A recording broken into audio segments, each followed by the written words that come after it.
Right now, 18 million people have voluntarily lined up to scan their eyeballs for a tech company, not because they were forced to, because they wanted to.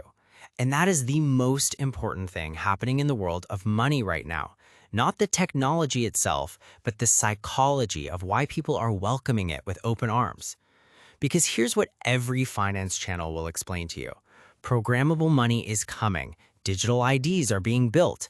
A system that can decide where your money works and where it doesn't, that system is real and it is being built right now. What they won't explain is why you will accept it willingly, happily, maybe even eagerly.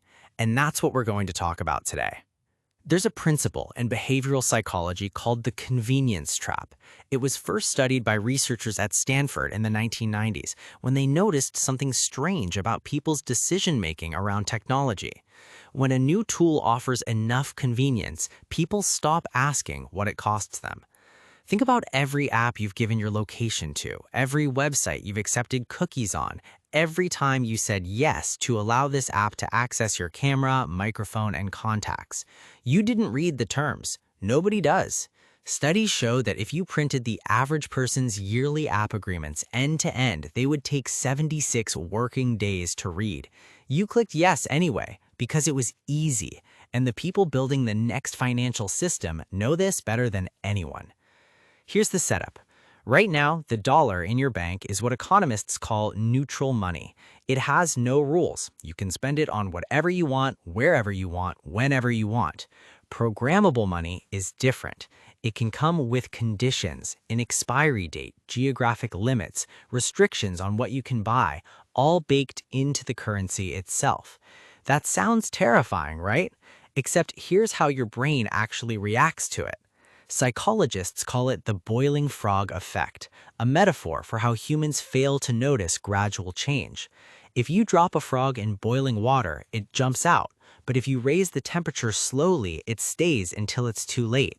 Digital money won't arrive all at once.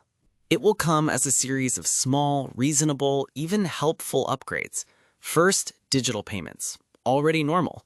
Then a digital wallet on your phone, easier, faster. Then a rewards program tied to your spending behavior, good discounts. Then an identity verification system so your account is safer. Then a social score that gives you better loan rates if you behave well. Each step feels reasonable. Each step feels like progress. And by the time you realize the water's boiling, you've already accepted every part of the system. This is not a conspiracy theory. This is just how humans process change, slowly, comfortably, one upgrade at a time. But there's something even deeper going on here, and it connects to one of the most powerful forces in human psychology, loss aversion. Daniel Kahneman, Nobel Prize winner, proved that humans feel the pain of losing something twice as strongly as the pleasure of gaining the same thing. In plain terms, losing $20 hurts you twice as much as finding $20 makes you happy. Now apply that to the digital control grid. When the government or a tech company offers you a digital ID, they don't frame it as give up your privacy. They frame it as protect what you already have. Protect your identity from fraud. Protect your money from hackers. Protect your kids from AI-generated imposters. Your brain hears protect, and something switches, because protecting what you have feels urgent, rational, necessary. You're not giving something up, you're securing something you already own. That reframe, that single psychological trick, is why people line up to scan their eyeballs. It's why 18 million people handed over the one biometric signature they can never change. Not because they were tricked, because their brain heard protect, and the deal felt obvious.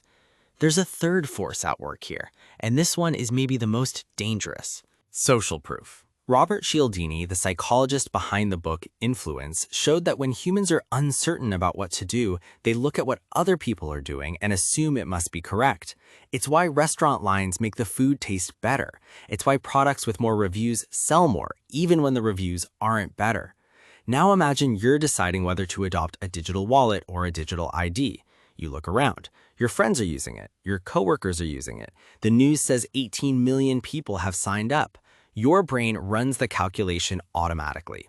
If that many people chose this, it must be safe, it must be normal, it must be fine. You opt in, not because you researched it, because social proof told you the decision was already made for you. And the people building these systems understand social proof perfectly. That's why they announce user numbers loudly. That's why they partner with apps people already trust: Tinder, Zoom, Shopify. Get enough people in and the rest will follow without being asked. So let's bring this all together, because this isn't just about a digital ID or a programmable dollar. This is about understanding how your financial decisions are made and who is actually making them. Every major shift in how money works has been adopted through the same psychological formula. Step 1, create a convenience so good you can't say no. Step 2, frame the trade-off as protection, not surveillance. Step 3, let social proof do the rest. Credit cards replaced cash using this formula. Smartphone banking replaced branch visits using this formula. And the next generation of programmable money will use the exact same formula. The question is not whether the system is coming. It is. The question is whether you'll walk into it with your eyes open or with your eyes closed, one convenience upgrade at a time.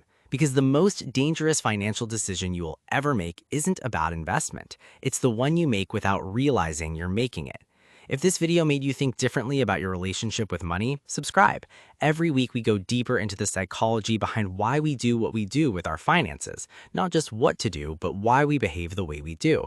And if you want to go even deeper, check out our video on loss aversion, the psychological glitch that costs the average person over $40,000 in their lifetime.